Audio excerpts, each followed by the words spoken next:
हाँ जी, क्या हाल चाल है? कैसे हो आप सब? क्योंकि ज़्यादा अच्छे नहीं हो गए, सभी को पता है सीजल 24 का रिजल्ट आया रात में। ठीक है।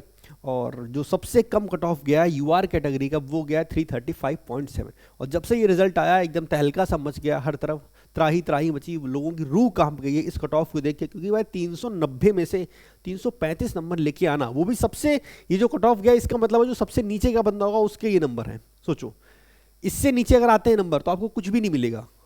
समझ रहे हो? तो 390 में कम से कम ये जब नंबर लेके आओगे तब आपको पी ऐसे मिलेगा, वो भी कहीं भी एरी गैरी लोकेशन पे, आपके मन मुताबिक लोकेशन भी आपको नहीं मिलेगी। अब जब से ये रिजल्ट आया तो दो तीन तरह के कमेंट या दो तीन तरह के मैसेज मेरे पास आ रहे हैं। एक बच्चा बोल रहा है कि भैया मेरे 305 नंबर थे, हमें तो कोई उम्मीद ही नहीं थी कि मेरा सिलेक्शन होगा, पर फिर भी मेरा सिलेक्शन हो गया, कोई चांस नहीं था मेरा। एक बच्चा बोल रहा है कि भैया मेरे 223 नंबर आए थे, हमें लग रहा था हमें कुछ ना कुछ तो मिल जाएगा, पर मेरा सिलेक्शन ही नहीं होता है। लो भाई। एक बच्चा हमसे बोल रहा मैसेज करके कि भैया मेरा प्री नहीं निकला था, 2 नंबर से प्री रह गया था। तो हमने कहा कोई बात नहीं, सीजल 25 के लिए मेहनत करेंगे, लेकिन जब से हमने कट ऑफ देखा है तो हमें ये डर लग रहा है कि प्री के लिए जब हमने इतनी मेहनत की तब मेरा प्री नहीं निकल पाया, क्या हम मेंस निकाल भी पाएंगे? तो उसका डर, उसके अंदर डर ये कट ऑफ देख के बैठ गया है कि क्या उसे आगे सीजल 25 की तैयारी करनी भी चाहिए या नहीं करनी चाहिए। और ये सब हो क्यों रहा है, इस पर जरा बात कर लेते हैं कि भाई अगर इतना ज्यादा कट ऑफ जा रहा है तो जा क्यों रहा है। उससे पहले एक छोटी सी बात हमें एसएससी को बोलनी है। एक बात बता दो यार, तुम लोग इतना बड़ा कमीशन है, इतने सारे लोग काम कर रहे होंगे, एक छोटा सा, एक इंसानियत के नाते एक चीज़ तो दिमाग में आती होगी कि अगर हम होली के जस्ट पहले रिजल्ट निकालेंगे तो जाहिर सी बात है जब 10 गुना बच्चे लिए गए हैं तो 9 लोगों का तो सिलेक्शन नहीं होगा, सिलेक्शन सिर्फ एक का होगा। कोई भी 9 लोगों उनका सिलेक्शन तो नहीं होने वाला है। तो 90% बच्चे जिनका रिजल्ट आज आएगा या जिनका रिजल्ट आया है उनका सिलेक्शन तो होगा ही नहीं, तो उनकी होली की धज्जियां उड़ गई कि नहीं उड़ गई? आप सभी को पता है आज रात में होली जलाई जाएगी, तो उनका त्यौहार की तो ऐसी तैसी हो गई, वो क्या त्यौहार मनाएंगे? आप चाहते तो रिजल्ट को 2 दिन बाद भी तो निकाल सकते थे, होली के 3 दिन बाद निकाल देते। कौन सा फटा जा रहा था? क्या बच्चे कोई प्रोटेस्ट कर रहे थे कि रोड पे आ गए थे कि नहीं आज रिजल्ट निकाल दो, 2 दिन बाद निकाल देते? कम से कम बेचारों की होली तो मन जाती। और रिजल्ट निकालना हुआ तो सुबह दोपहर शाम कभी भी निकालो, या रात के 12 बजे रिजल्ट निकालने का कौन सा तुक है? खैर अब पता नहीं कौन सा क्या नशा करके आप लोग रिजल्ट बनाते हो करते हो। देखो भाई जरा बात करें जो कट ऑफ ज़्यादा गया उसके क्या क्या रीज़न हो सकते हैं। पहला तो एक तो नॉर्मलाइजेशन का, सभी को पता है। हमें समझ में नहीं आता, जब 2 डेट में एग्जाम हुआ था, एक हुआ था 18 और एक हुआ था 20 तारीख को।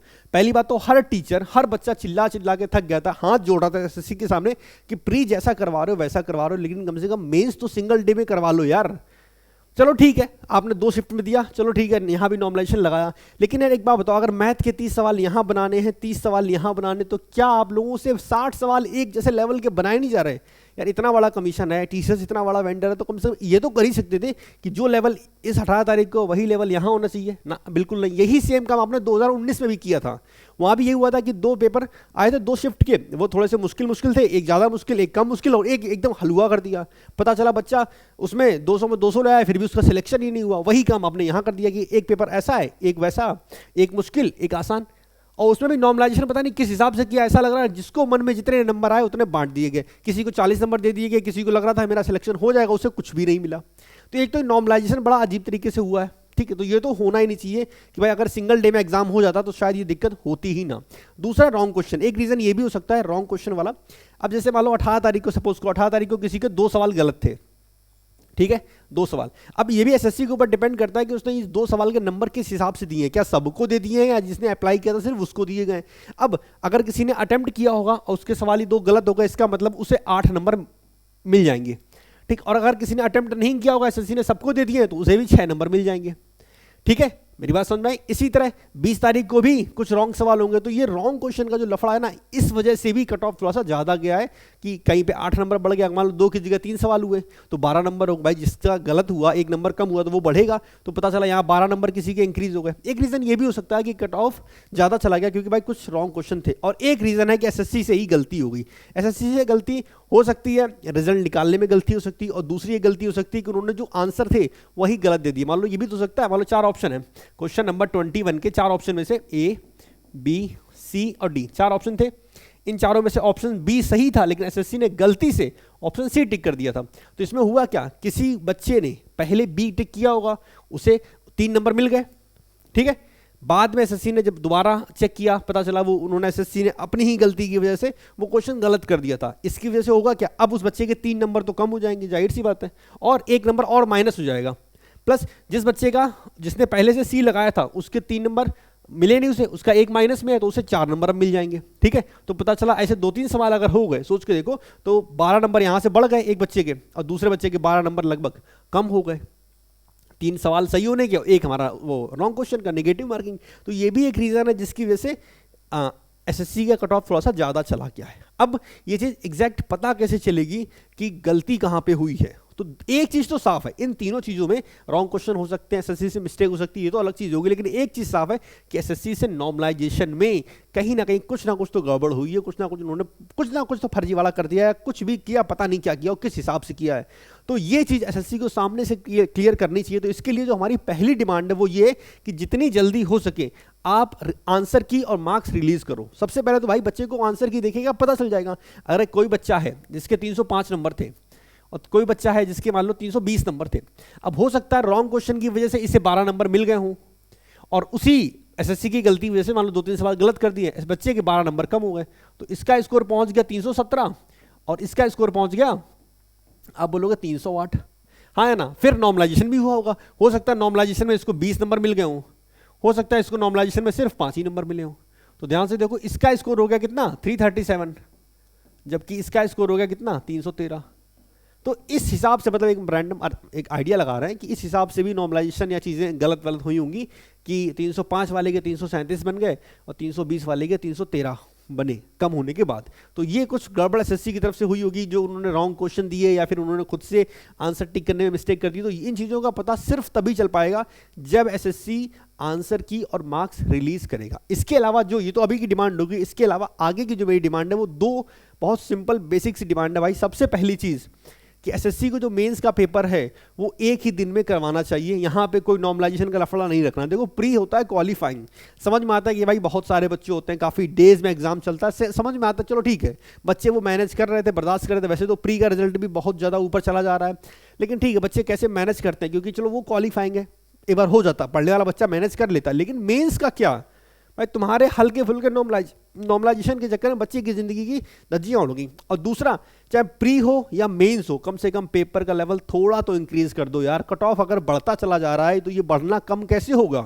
कट ऑफ बढ़ने के बहुत से रीजन है। एक तो मान लो कंपटीशन बढ़ता जा रहा है, रिपीटर्स एग्जाम में बार बार बैठते हैं। ठीक, एक रिपीटर्स की बात भी कर लेते हैं। सच्चाई ये है कि कल एमटीएस का रिजल्ट आया और कल ही सीजीएल का रिजल्ट आया। यकीन मानो बहुत से बच्चे ऐसे थे जिनका एमटीएस में भी हो गया है, उन्हीं का सीजीएल में भी हो रहा है। अब क्योंकि एमटीएस का रिजल्ट पहले आया है, सीजीएल का बाद में आया, तो बच्चे का एमटीएस में भी हो गया, सीजीएल में भी हो गया। कोई बच्चा एमटीएस को स्किप नहीं कर सकता। जैसे एक बच्चा है, बच्ची है चंचल, उसका क्या हुआ, एमटीएस में हो गया पर सीजीएल में नहीं हुआ।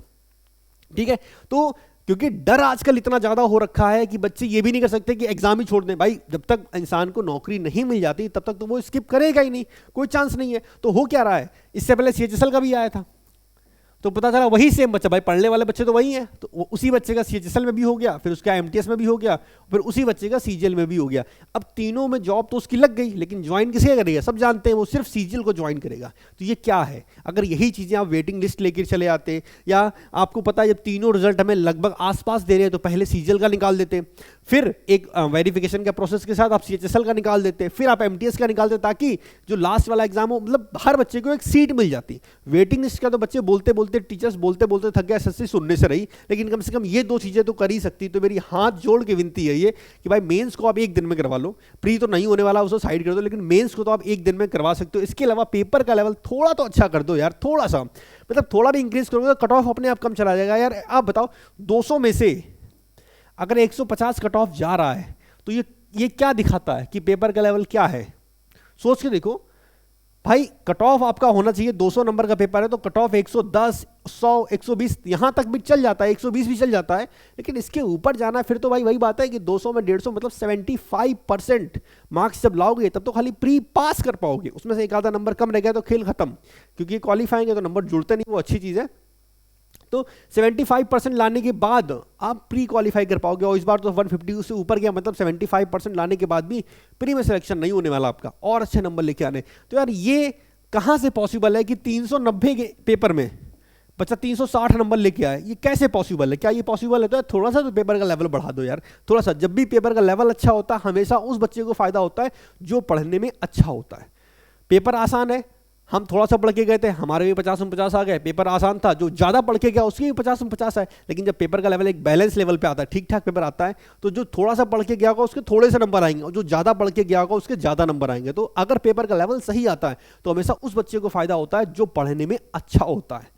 समझे मेरी बात? तो थोड़ा सा कम से कम ये तो आप कर ही सकते हो, ठीक। तो सीजल 24 में जो हुआ सो हुआ, लेकिन जो सीजल 25 आने वाला उसके लिए प्लीज़ हाथ जोड़ के रिक्वेस्ट है, ये 2 चीज़ें फॉलो कर लो। एक तो मेंस को सिंगल डे में करवाओ, और पेपर का जो लेवल है वो थोड़ा सा इंक्रीज करा दो, ताकि जो बवाल 24 में हो रहा है वो ना हो। 2017 में ये बवाल हमने झेला हुआ है, ठीक है। बहुत बवाल हुआ था, लंबा स्टे चला था, कोर्ट केस हुआ था, सीबीआई इंक्वायरी हुई थी, बहुत कुछ हुआ था, हमने तो झेला हुआ है। चलो 18 में मेरा सिलेक्शन हो गया, फिर 2019 में वही बवाल हुआ, 20-21 आराम से निकल गए, फिर अभी देखो 23 का केस चल ही रहा है, और 23 का केस के बाद अभी 24 का फिर से बवाल आ गया, कल को फिर इस पर केस होगा, ठीक है। तो ये सारी चीज़ें ना हो तो थोड़ा सा अगर एसएससी ध्यान दे दी ना इस चीज़ को। हमें पता है आपकी स्पीड बहुत अच्छी है, अगर पहले से कंपेयर करो 2017-18 से कंपेयर करो तो बहुत डिले चीज़ें होती थी, स्पीड आपकी बहुत सही है। लेकिन सबसे बड़ी खराबी जो है वो ये कि यार ये 2 चीज़ें अगर सही कर दोगे ना, छोटी छोटी चीज़ें हैं यार, थोड़ी सी कर दोगे तो बहुत अच्छे से हो जाएगा, ठीक है। तो बस मेरी हाथ जोड़ के एसएससी से विनती, बाकी बच्चों से हम यही बोलना चाहेंगे कि देखो ऐसा है, जान लगा के मेहनत करते रहो, मेहनत करते रहो, मेहनत करते रहो। आपका भविष्य सिर्फ आपके हाथ में है, बस। अब हम यहाँ पे ये लेक्चर नहीं देंगे कि आपको कंटिन्यू करना चाहिए या छोड़ देना चाहिए, ये टोटली आपके ऊपर डिपेंड करता है, क्योंकि जो ये कट ऑफ जा रहा है 335 से ऊपर, बहुत सारी चीज़ें, तो हम आपको झूठी तसल्ली नहीं देंगे। तो ये चीज़ें आसान है, क्योंकि यहाँ बहुत मेहनत करनी पड़ेगी, तब जाके आपको नौकरी मिलने वाली है। लेकिन हम ये भी नहीं बोल रहे कि आप चीज़ें स्किप कर दो या छोड़ दो। जैसे जिस MTS वाले बच्ची से मेरी चंचल से बात हुई थी, हमने एक ही बात समझाई थी कि जो चीज़ें चल रही हैं, उम्मीद हम कर सकते हैं कि चीज़ें आगे जाके बेहतर हो जाएंगी, लेकिन हमारे हाथ में सिर्फ मेहनत करना है, तो हम मेहनत कर सकते हैं उसके लिए, और कुछ भी नहीं।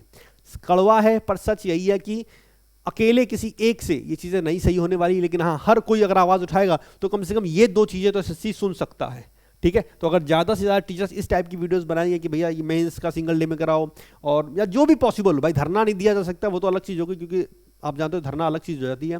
लेकिन हाँ, जो भी अपन कर सकते हैं वो सब करने की कोशिश करेंगे। बाकी सीजल 25 की तैयारी में जितनी हेल्प मेरी तरफ से हो पाएगी, हम सब कुछ करने के लिए आपके साथ तैयार हैं।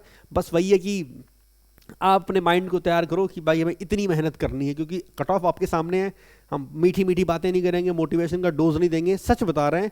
कर ये कंपटीशन बढ़ता ही जा रहा है, रिपीटर्स आ रहे हैं, एसएससी भी अपनी मक्कारी कर रहा है, और बहुत सारी चीज़ें हो रही हैं। अब आप देख लो आपको क्या करना है, ठीक है।